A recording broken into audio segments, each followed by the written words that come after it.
It's foundation paper piecing week 14, and this week you're going to design your own block. There are just a few basic rules to keep in mind, and we're going to go over those, so don't panic. Print off the pattern from crankykangaroo.com. It's just a 6-inch block, and we're going to get started. So you'll need a ruler and a pen or a pencil. I'm just using a pencil because it was the quickest thing I could find. So when you're designing your own blocks, there's just a couple things to keep in mind. The first one is a line cannot be intersected on both sides and still remain in the same section. So if we're going to draw our first line, and this could be anywhere, it could be right down the middle, it could be diagonal, corner to corner, does not matter. Draw a line. And I've extended it outside the seam allowances. That'll just give us the place to sew in the seam allowance. It's just nice and convenient. Now off this line, I want you to draw a second line. It can be anywhere. Again, it does not matter. In this case, I'm going to pick here. Now here's where that rule comes into play. If I was to draw a third line over here, we'd have to separate this into two sections because this line intersects this and this line intersects this. And in order to have both of these lines intersect the same line, we need to divide the sections. We're not going to do that today, so just make sure that you're only working on one side of this line from now on. Now that same rule applies to this line. So we're going to draw our third line here, and if I was to draw a line on the other side, that would mean you'd have two lines intersecting the same line on opposite sides, and that would mean we'd have to divide this into a section, and we're not going to do that. So in this case, we're going to keep working off this line, and I'm going to draw one more line over here.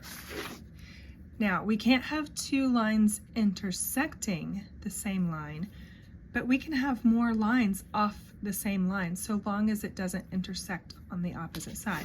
So we can do lines over here, and we can even do some lines over here just to make it interesting.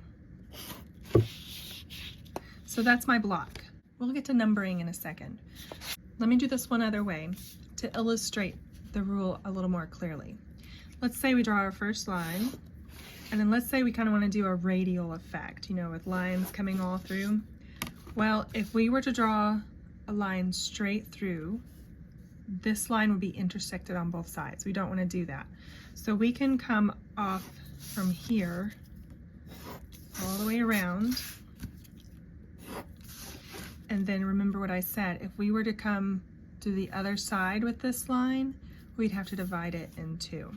You could make this into two sections, but we're not doing that today. But on this side, as long as a line on this side does not intersect this line, we can keep drawing lines. So I mean, they could be like this, they could be all over. So I'm gonna keep drawing some on this side.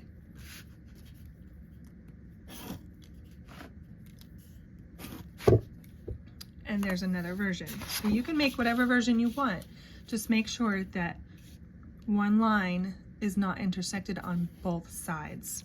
Now, as far as numbering goes, we need to deal with the lines that are intersected before we deal with the ones that are not. So the same over here.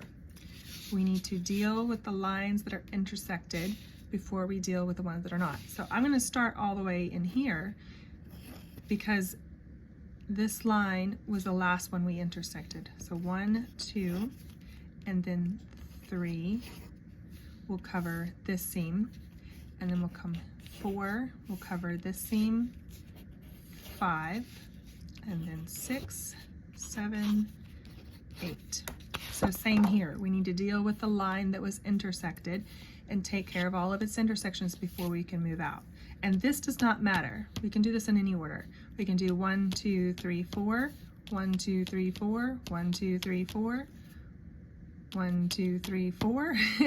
It doesn't matter so long as they're next to each other that you're working in that order. So I'm just going to do 1, 2, 3, 4, and then we can take care of these outer lines.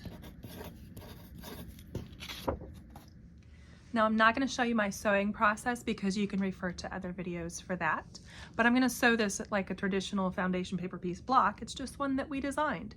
So take your time with this, make as many versions as you need to, and really have fun with it, because once you learn the rules, you can run with it and design on your own. So you don't have to get caught up thinking, oh, I wish I knew how to make that. You can make that.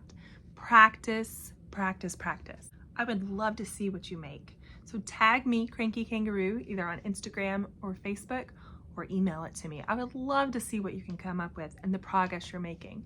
If you haven't already, find weeks 1 through 13 of the foundation paper piecing tutorials on my blog, on Instagram, or on Facebook. crankykangaroo.com/blog is where you'll find them, and the links to all the videos. Thanks so much for watching.